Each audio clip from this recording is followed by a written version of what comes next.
Well, it's been 5 days since the Spain Grand Prix, and I don't remember a thing, so I'll be relying heavily on your input.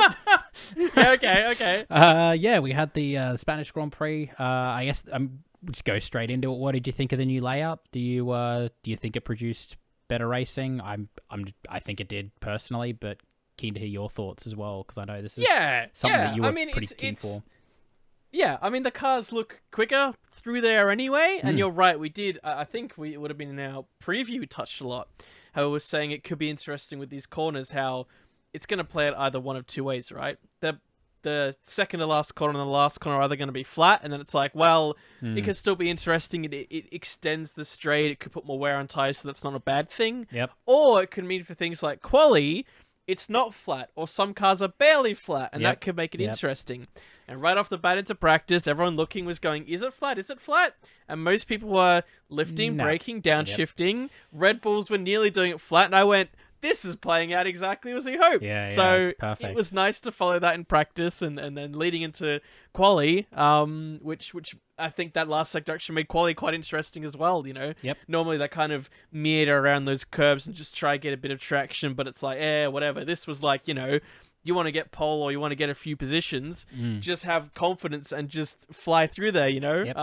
Or bit it in the wall. So yeah, we saw quite a few, and even in the support races, a lot of drivers going off wide at that final corner as well because they were just pushing too hard through there. Less so in the Formula One, I think, probably just due to the amount of downforce that they have through the floor, but a little more stable, yeah. Also, I guess the fact that because a lot of their downforce comes from the floor, I mean, we can even touch on that with Alonso, but like any damage to the floor through the gravel is like, you're just losing like so much downforce, and you can't even tell how much, like you can't see the damage really, so you don't really know how much it's affecting you. But and part of that was because of the fact with gravel is that they kept it close. Yep. So they could have just, you know, had these last two corners and pulled out the tarmac a bit, so if you went a bit wide, maybe you got a corner cut, you have to be careful. But in this case, especially with Sainz, it felt like 3 or 4 laps in a row, he was skirting the edge because you want to turn into, especially that last corner, as wide as you can. Yep. You basically had a rim that was in the gravel every time. So that was, I didn't really think about it, but that made it even better because you really did want to be as close to as possible, which is part of a skill thing, but you went too far and then you're in the gravel, you're slipping out, damaging the floor, and then, we heard from Alonso and from a few others who went out there, they instantly said, no, like, this gravel's razor sharp, and as soon as your floor's done, those last two corners is a nightmare to figure out how quick you can go through there, as well as the rest of the track, which is medium and sweepy, so it's just as important. But it meant that in a high-pressure situation like quali early on, or if you did throw it out there, it's a big repair job to get a floor. You've got to suck it up. So good changes, I think. I think it was thumbs up. A lot better. It's just more fun to watch as well than the real slow, fiddly chicane that they used to have in the final sector. Like it just makes it more interesting just to watch, just from an entertainment perspective as well. So I think it's a win all round for sure. And I think I know maybe the race wasn't. We came off the back of an exciting race in Monaco, which is still crazy for me to say that, but you know, coming here, it used to be one of those tracks. It's like you don't really overtake at Spain, and we did get some overtakes mainly down the DRS straight. Again, probably aided by those fast corners, but it's better than we had. So I do think that is a positive for sure. So, but yeah, I guess I do want to touch on qualifying. I mentioned Alonso obviously going off into the gravel and damaging the floor, which sort of hampered his qualifying. But obviously the main thing off the bat, it was damp in qualifying, so that made it very, very tricky for a lot of drivers. In fact, I think that was at the first run out, there was like 4 people who was in that little ditch in the coming into the final sector, or just at the start of the final sector. Yes, it was a little bit damp there, and if you got on the power at the wrong time, like DeVries, we saw did it I think twice. Who struggled with it most? Yeah, you just get in it, you spin the tires, you spin around. So it was very, very tricky. But It made it. You're right. It made it a little deadly. It was almost like it was drying up a little bit, but no one really expected until I think it was even the first time I was on board with George, and he kind of went through. We saw him have a slip, but he managed to catch it, and it became a trend where the drivers almost had to floor it there for the speed, but had to predict to catch it. Yeah. So you saw the great drivers like Verstappen, right, almost barely had a twitch to react to it. But you're right, De Vries, I think, went through there twice and really didn't know how to handle it. And in the radio, he's like, I don't know what I'm supposed to do here. Like, he's like, I've tried it twice. And then I think later on towards the end of that first session, you're on board with him and he just floored it through and you're almost just like you could tell he's just like, please God, please God, please God. Yeah. And he had a bit of a whoop, but he managed to save it through. Yeah, and he put on a good lap at the time, I think, as well. So, yes, it was. But it wasn't a gimme out there. It was tricky conditions with, as we say, those changes to the last sector. So it really did mean that, look, you can have a decent car, but especially in that midfield, which is 75% of the grid, you could say that skill and all that and using the tyres well was a big deal for this qualifying, which made it exciting. Spain's all right for qualifying, but this was up there for one of those tracks for qualifying. Really we had, obviously, I spoke on Alonso, but I do want to talk about Leclerc going out in Q1 because that was obviously that was huge. He struggled pretty well all weekend. The car obviously just was not set up well. There was something up and they just didn't say anything. It's like, has he just dropped the ball? Have they missed a pressure or something? What's going on here? Very weird, to see a Ferrari like that out in Q1, especially being Leclerc. So there's obviously something wrong there. But I think Perez was pretty borderline on Q1 as well. I remember him being, I think it was P15 come the end of Q1 with that track evolution. It's always qualifying is always interesting whenever there's that track evolution, whether it is from drying or just general track evolution, because you need to perform right at the end. And if you don't, you'll just see, you could be top of the leaderboard, and you just drop, and all of a sudden you're out in Q1. So, and that very nearly happened to Perez there. But well, in saying that, the gap in Q1, I believe it was Hamilton who topped it. He was the only one to get a 12.9. And then Charles in second last had a 14 flat. That's only 1.1 from first to 19th. Yeah. We had Sargent in 20th who was struggling and was the outlier, so we can't say first to 20th. Yes. But first to 19th, Lewis to Charles was only 1.1. Yep. That's nothing. That's yes, it's nuts. A shorter lap, but it's still that's very low. And even if we say he might have had a slight issue, but even a slight issue that might cost you a quarter or half a second, in the past you might get away with it because that Ferrari has such a gap to the back. But now there is no back. Not anymore. He only technically missed out on it by what it would have been. It was like even like 2 tenths. It was literally 2 tenths, and yet he was 19th. He could have had an issue that cost him 3 tenths. That's it. That he's out, right? Yeah. So tightest margins. Yeah. Yep, definitely. And I think the other thing we need to talk about in qualifying, I did allude to with Alonso, he went out, I think his first run in Q1, he went into the gravel, and it seemed like he struggled all qualifying, but it turns out he had quite substantial floor damage that they were trying to fix between Q1, Q2, and then again in Q2 to Q3. So the fact that he even made it to Q3 with that amount of damage, given how you were saying how close the field is like, that's pretty damn good. But obviously ended up only in the P9. It didn't really matter. Aston just didn't really have the pace in the race as well, which is, again, something I want to come back to a little bit later on. I want to, because I think I might be looking at far too much into it, but I think there's a story there. But probably the biggest thing to happen in Q2 is, remember the last time that 2 Mercedes came together at Barcelona? Yes, it's always Barcelona. It's always their favorite. Barcelona. It's crazy. So, but no, I think that was just kind of a bit of a misunderstanding. Russell getting out of the way. I'm just gonna nip it in the bud before people ask how we saw it. Russell getting out of the way of a slowing Ferrari, I think it was, in front.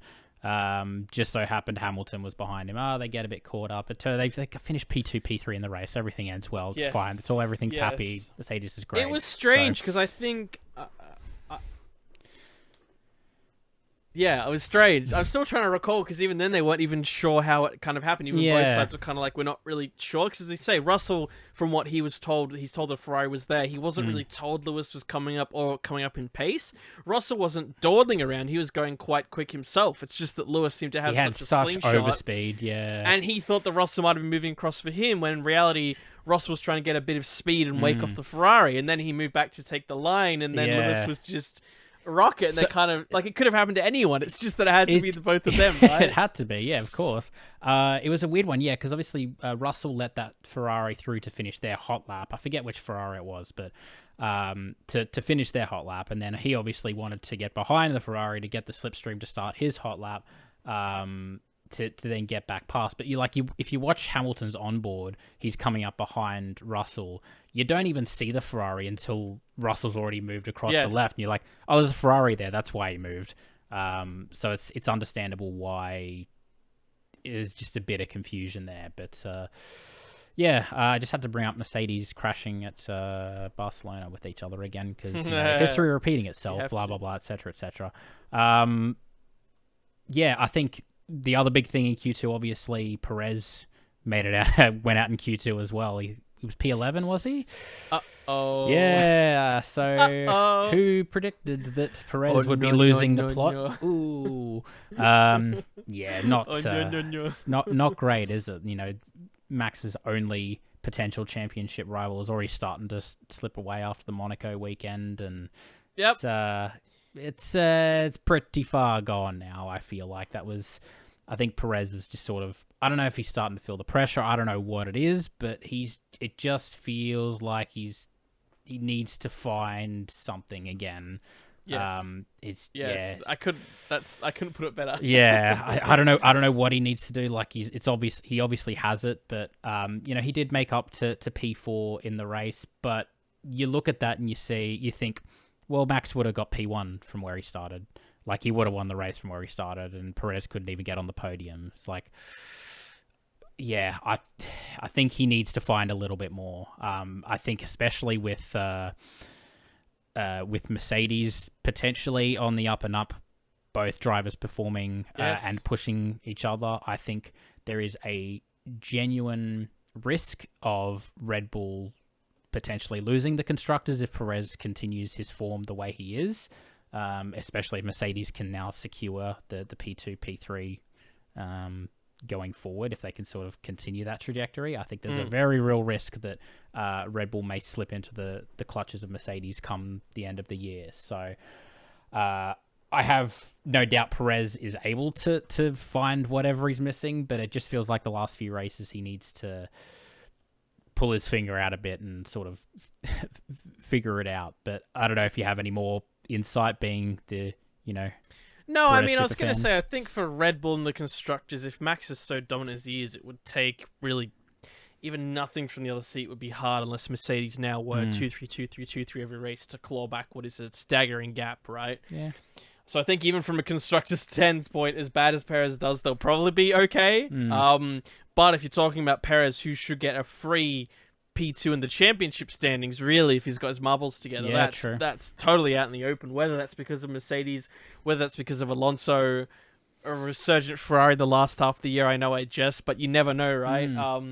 You'd say that if he loses to any of those parties, then it's almost just like, if he at least got second, you'd go, right, you've earned that maybe extra that we talked about, but really, then the following year, the doors are there, right? But see, that's the thing. It's like I'm looking at the drivers' standings because you made that point, and it's like 18 points back to Alonso, and then a further 12 points back to Hamilton.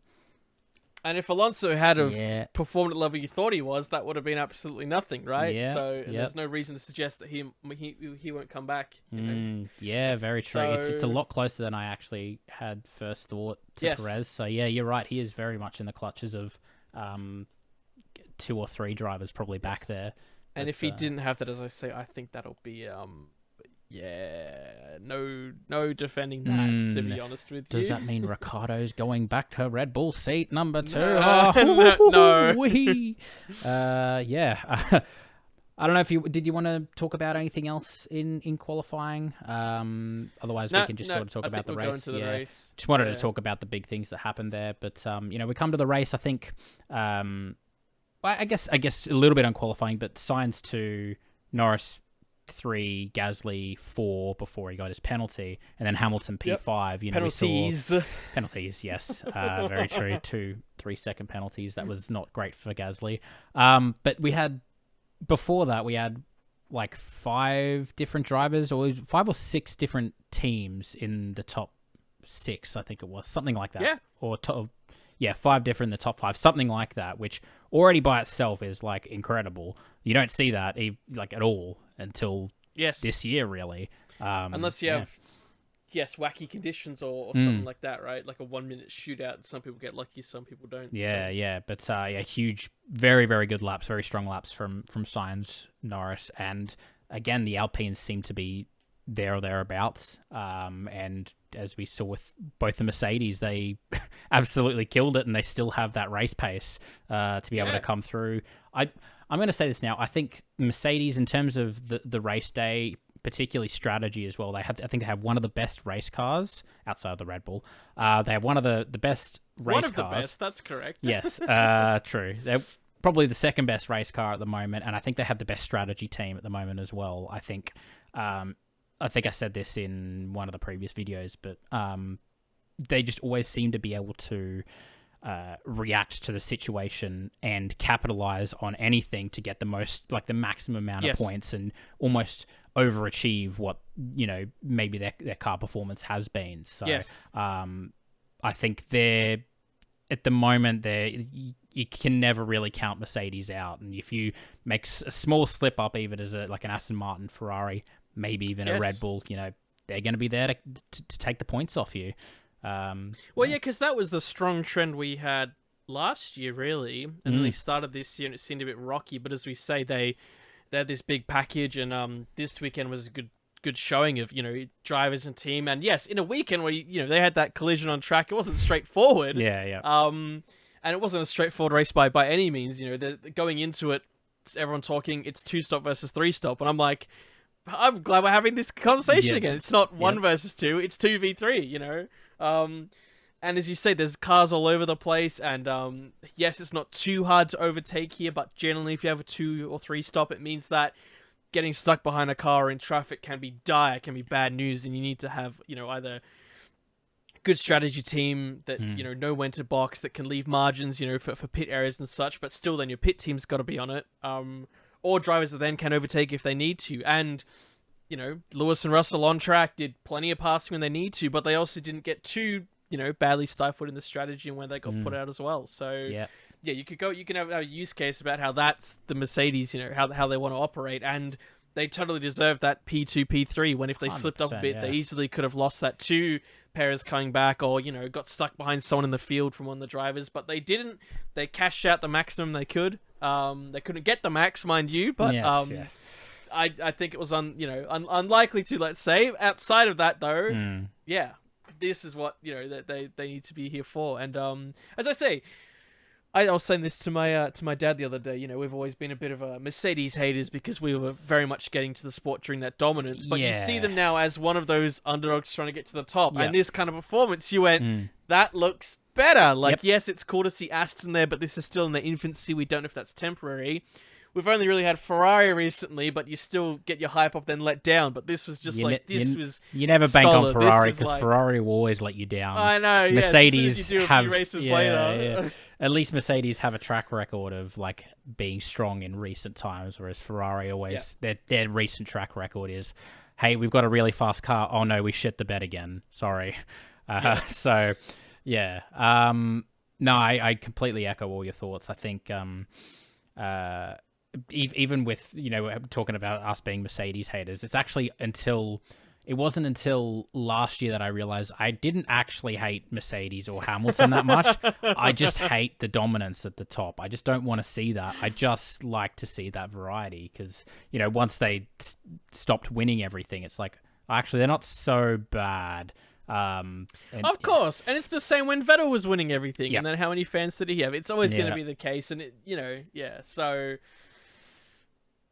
as I say, it's still nice to have someone that you view as the underdog coming back in and showing some hope, and even in outside of the Red Bull battle, it just means that between those 3 teams and everyone else, everyone seems to be fighting their way in there. Even as you say, we don't really touch on it that much, but unlucky what happened to McLaren in the race, but still over the weekend, from a car that looked like rubbish for a while, there was some glimmers there where they get their crap together, their driver, gets into a good zone, and Piastri seems to be there or thereabouts, not completely off the mark. So if they do jump up, you think it'll be there.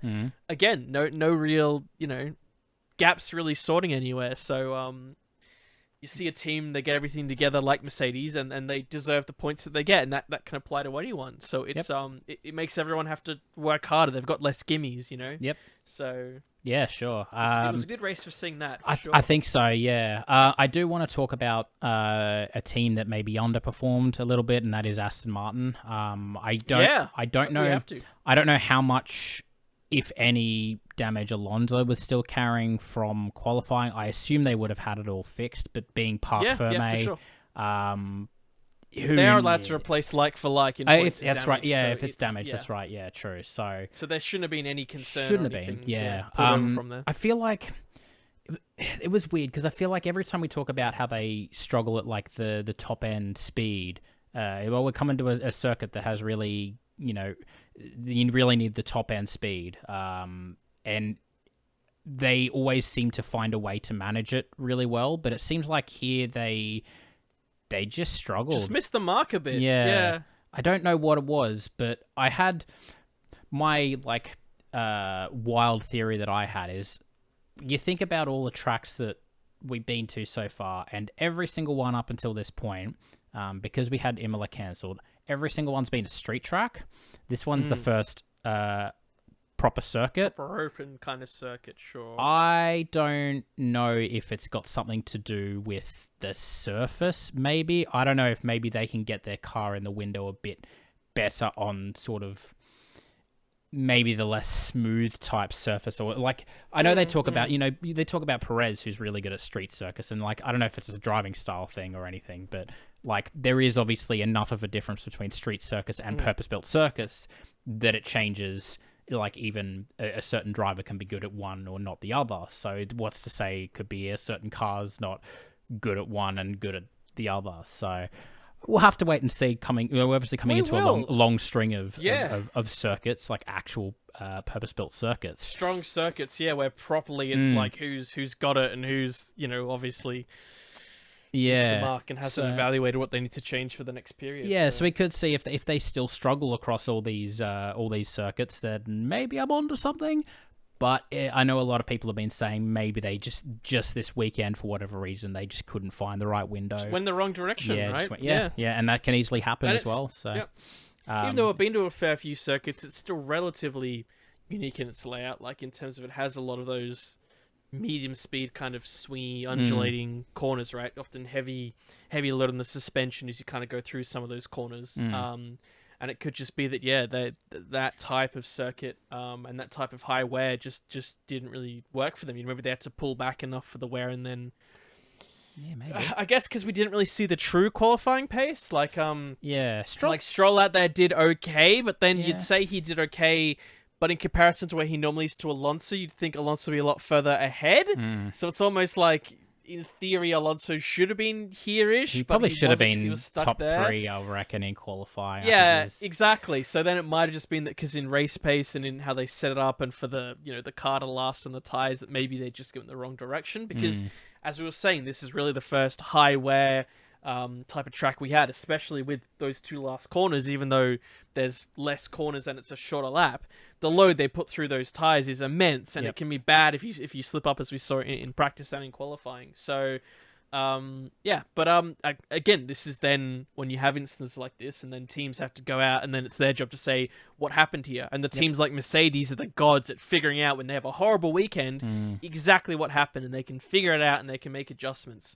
It's a good time, I think, for Aston Martin to see if they can figure out, if they come back next weekend and they go, we figured it out, we know it's this, we know it's that, we learn our lessons, So it's a good test for them, know, and hopefully we see them, as we say, bounce back, and it still be that super close battle. Still really want that, yeah.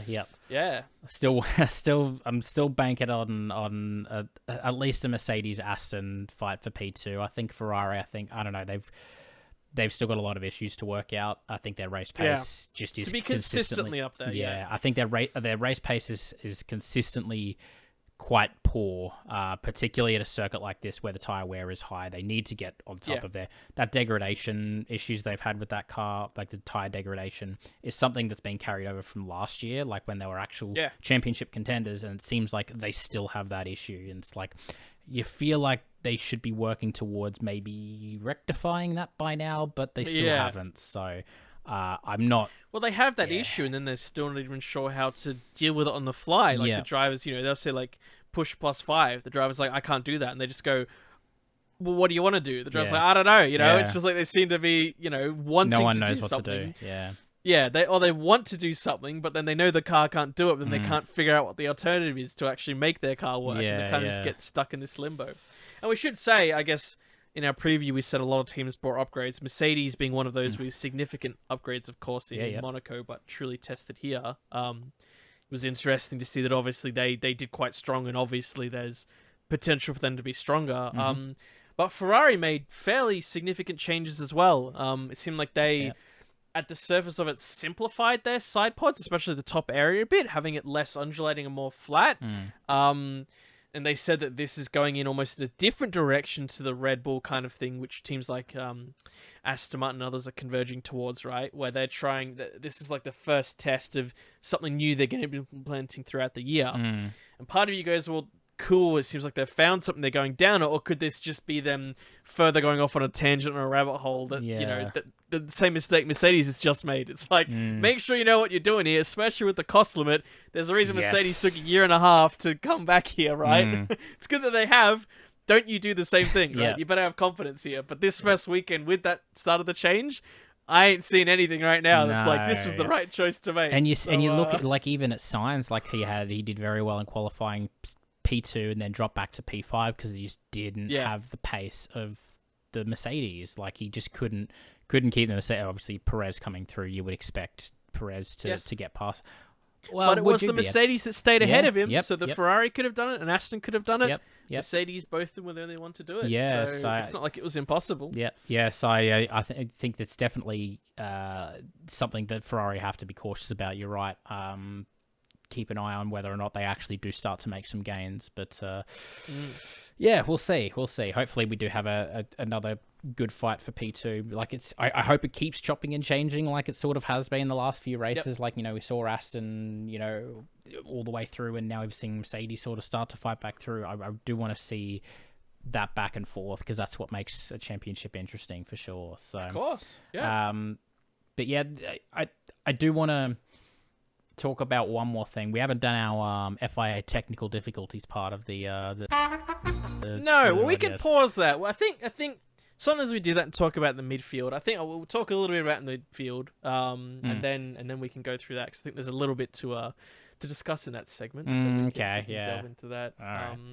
No, but we were saying at the time that this was a good race, where even if the race at the front wasn't exciting, there was always something to watch. There was always a battle to watch that was happening. And a big part of that was because of the 2 versus 3 stop, and the fact the midfield was so close, is that everyone was always reacting to each other throughout the whole race at all areas of the field. And it meant that you had someone like a Haas, like Hulkenberg, boxing early, and then people boxing afterwards, but coming out right ahead of him, and then he would swing around them a few times, and then they would kind of come back, and then you had like a 3 wide, and someone got through, then the 3 got back by him, and it was just because of these tires, because people were going through softs or mediums or hards, and as we say, because all those cars are so close, one slight slip up from a driver or a bad traction zone meant 2 guys were up his inside the next corner, and it was that was, you kind of looked everywhere, you were trying to almost follow these top guys and going, oh, is Perez going to catch Russell, what's Alonso doing? But then at the back, these guys are just everywhere, racing all around the shop with each other.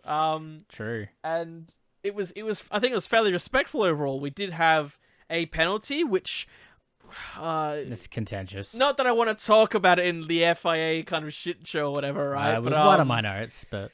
Yeah. There was a pretty close fight between I think it was Guan Yu Zhao and Yuki, who it was good to see them fighting for points, especially because Yuki we kind of want to see there. We think he's putting in a good year. He's always fighting for those last few positions. But for Zhao to be up there as well, it was nice to see in Aston Martin and his potential coming through with a car that they seem to get right for him. And because of the nature of T1, as we saw even in Hamilton on the first lap, it's kind of a fine line when you're on the outside, whether you earn enough room or not to be pushed out, or even the inside, whether you can push someone out. Yeah. And we saw, as you say, some of those moves from Hulk and others who they went, either around the outside and just had enough to keep in, or they're on the inside and chopped. And it just seemed like that for Yuki, the stewards thought he went a bit too far.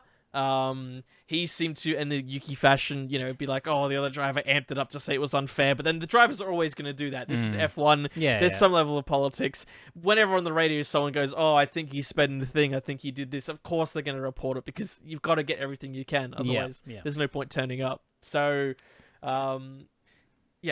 I guess that being the only real on-track incident during the race for that battling was almost a good thing to see everyone was having a good fight. Yeah. I even looked at the end results because even part of the midfield, and even Zhao didn't realize, as I say, got a few points in that, and I'm like, it just everyone all over the place. It is, because you look at Alfa Romeo have been pretty doo-doo this year, and then you see him, it's like, oh, he's got a P8. I don't understand how that happened, but awesome. Good. P8. Yeah, fantastic. In a race where a lot of people finished. Did we have how many retirees do we have? Was it just? Did we have a retiree? Norris might have pulled out, right? Did he pull out because he had an absolute? I don't know if he retired. I had it and I've lost it. Race result. That might fuck with your predictions. I don't think we had anyone retire. I don't think we did. Yeah, it's crazy. No, looks like we had 20 finishes. Wow. Again. That's insane. So there you go, on a track where you could have had people sliding off, a bit of issues, and we did have a fair bit of contact, but none of it that rendered anyone fully out of the race, unless you count, as you say, Norris out of the race, which was the only real stinker I'd said. That's like he didn't get a chance to do something with all his effort. It was just it's a race damn one shame, unluckiness. Wasn't it? Yeah. So, but like you say, it's potentially good. Looking forward for McLaren, at least they know that when they can get the car in the right area, there's something there. They've got something. That's all you need to know that it's there and you can work towards it, rather than just hoping for the best. Yeah, that's it exactly. So I know you were talking about the Tsunoda Zhou penalty thing at T1. I want to talk more about just in general that the bollards that you had to go around. Oh yes, because that came up for Russell in lap 1, right? Well, it also happened I'm talking more F2, F3 races as well. Okay, I'm not up to date, but you can inform the crowd on it. So, but it was very noticeable, less so in F1 because it didn't really happen quite as much. But I think Russell potentially benefited it on lap 1 as well by taking the runoff area. He benefited, but he did it correctly. I think this was the same, if you remember, would it have been Alonso a few years back in maybe Russia, where he thought actually you could run off at T1 and not really get a penalty if you need to. And he almost practiced it in qualifying or something where he pretended to do it to see how it worked. And he did it in the race. And they to avoid some carnage, and they said he actually followed the rule. We obviously need to slow it down a bit. Yeah. From what I heard, that was the same for Russell, where he didn't really gain anything, but he did it correctly, I believe. Same thing happened. At the time, some drivers F2 were on the radio saying, I think he's done something wrong, but he did it right. But are you saying in the others... They... okay. So they'll get sort of push wide, more blatant than the Yuki Zhou one. Yeah. But they'll take the runoff and they just foot to the floor and they come out and they're still side by side with them, and it's they've got a very, very real chance of overtaking them by the time they come out of this around these bollards. It's well, are you really going off? You're supposed to give up the advantage there, but you're not, and safely rejoin. You're not giving up the advantage by going around those bollards. You're coming out and you're coming straight back into a battle by being side by side with the person who just pushed you off or who just squeezed you off the track in T1 because you decided you wanted to send it there, and you're like, oh, there's no room. Cool, let's take the run off, foot to the floor. Hey, I'm fighting with you again. Hello. I don't understand how they could get that. Did they get in trouble for doing it illegally? Or they did didn't they get in trouble because they So it's the same thing. Yeah, obviously, it's exactly the same just thing. not. Yeah, but I just don't understand why that's a thing. I guess because it's hard to. Because they might say in theory, you have to go around this bump and go there, and I don't know. I feel like this. I don't know. That's a good point. I don't know. I just we haven't don't rolled like the music yet. Hold on. We're getting into roll the music. Roll the music.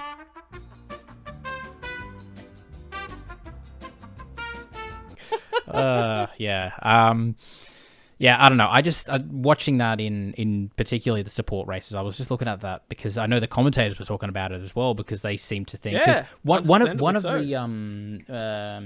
might have been F3.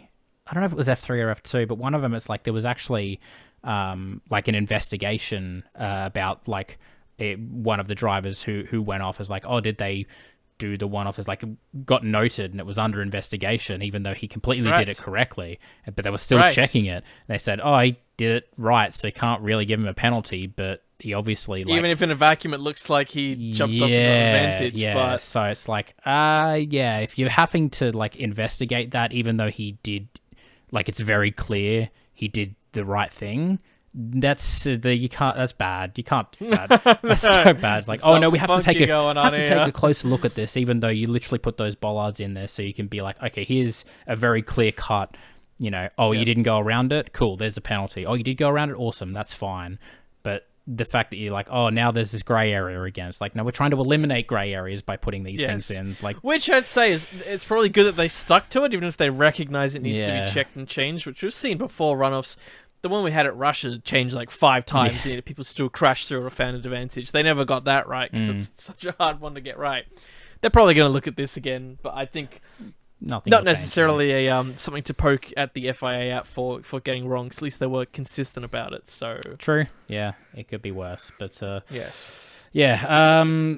Yeah, I don't know. I haven't really got much else to talk about the race. Obviously, Verstappen fucking. Well, hey, we're still on. What else? What else did the FIA do? There was a little. I think I'm trying to remember what it was. Was it during practice 2? I think where they got a bit keen on the red flag. Was it? Was it practice 2 or was it during qualifying 1? Oh, yeah, that's right. That's right, I do remember I tried to find it, I couldn't find it. But there was like a few people spinning and having trouble, but no one that was really looked like they were stuck. There was like one car that was kind of traveling in the gravel, but he was okay.